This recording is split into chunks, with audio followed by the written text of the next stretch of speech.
I'm at the lowest point in my life that I think I've ever been in.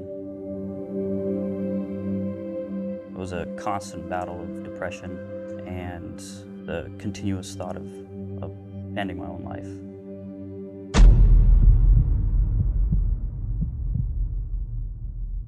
PTSD does several things, but among them is the isolationism.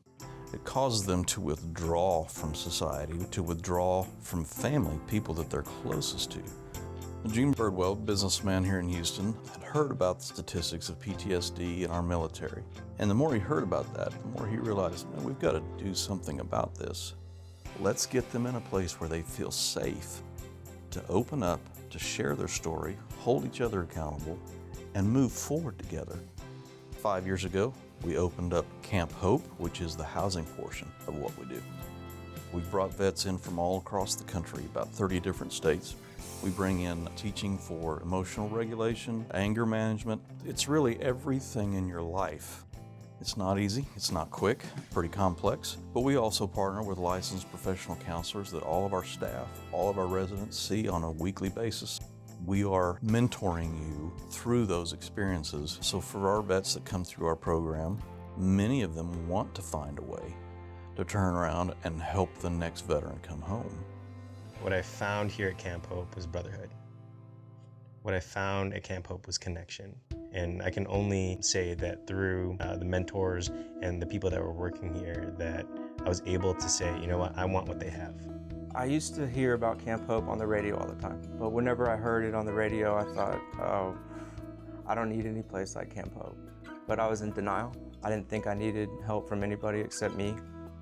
There's a lot of people out there that struggle. There's a lot of people out there that have problems a lot worse than me. Sharing your story is a way of spreading knowledge to people that you might not think you're helping at all. The very first night I got here was a warrior group night, and to go in and just hear everybody's stories and the way they were talking just openly about everything that I've kept hidden from everybody for all these years. To be able to just come up and talk to somebody and be like, hey, you know, this is what happened, this is how I feel about it. It was pretty amazing. And it's that whole connection and that bond that really bring these guys out of their darkness and say, I'm not alone. The guys work out of a combat trauma healing manual that talks about the moral injuries of PTSD to find spiritual solutions to their issues. So we are here to teach skills versus pills any day. I know that I have a family here. Instead of feeling isolated and alone and that nobody understands what I'm going through, I know I can lean on some of the guys here and the staff here. One veteran helping another veteran, from one person who understands to another person who understands is where like really the healing comes from. Camp Hope really put the mirror in front of my face, and right now I'm to the point where finally, for the first time in my life, that I unconditionally, unapologetically actually love myself.